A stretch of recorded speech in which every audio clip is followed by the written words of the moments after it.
Hi, Joseph here, and welcome back to another episode of Scout Smarts. In today's episode, we're talking about trees and plants.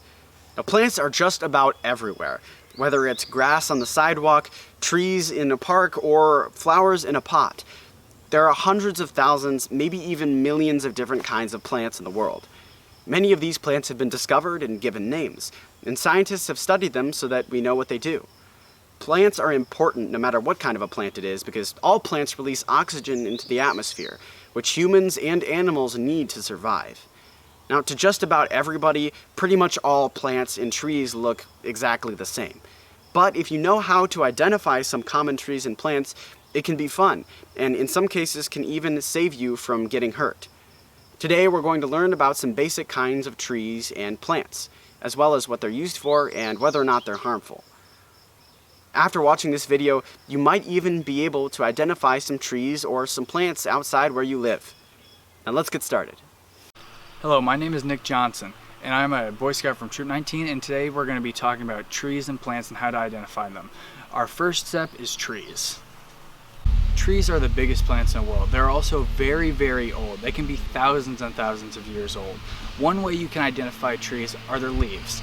There are two different kinds of trees. There's conifers and broadleaf trees. The main way you can identify a conifer tree is their leaves. They have very pin needle-esque leaves, and they can be bunched together or they can be spread apart. For example, a Christmas tree is a conifer. Conifer trees are also called evergreen trees because their leaves never fall off and they never change color. Broadleaf trees are pretty much anything that aren't conifers. Usually their leaves, you can tell them by they're usually flat and rounder. Leaves of broadleaf trees also fall off and change color during autumn.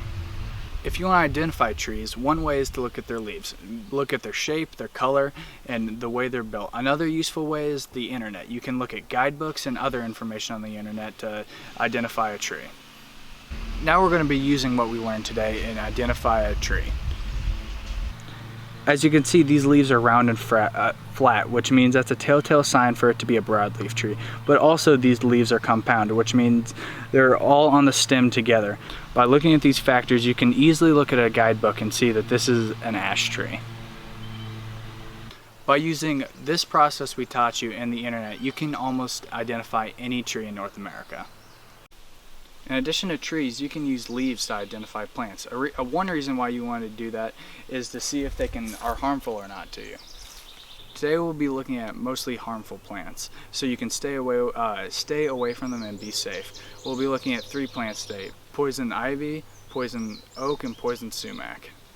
All 3 of these plants can be very dangerous because they have an oil on them that when you touch, you can create rashes and be very harmful to you. Poison ivy is easily identified by looking at the grouping of the leaves. The old saying is, leaves of 3, let them be, which holds true. Whenever you see leaves in this pattern with 2 leaves straight in a straight line and one sticking out, making a sort of T, it's probably poison ivy.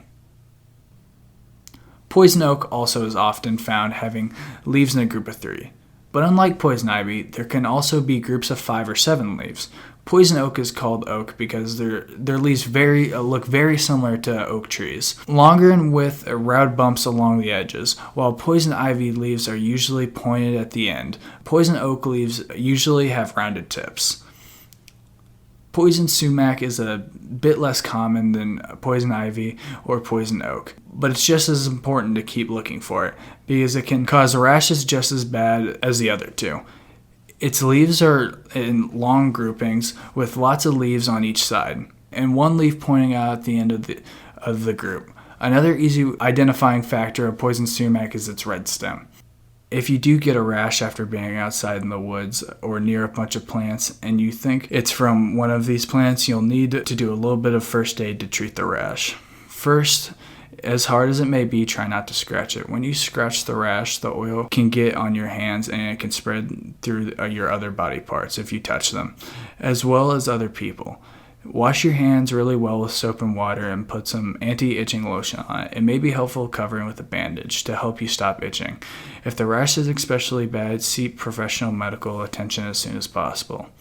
But hopefully you're now able to identify these dangerous plants so that you can avoid getting a rash from them in the first place. Plants are all around us, and learning to identify them is important. Not only can it be fun, but it can also protect you from harm in some cases.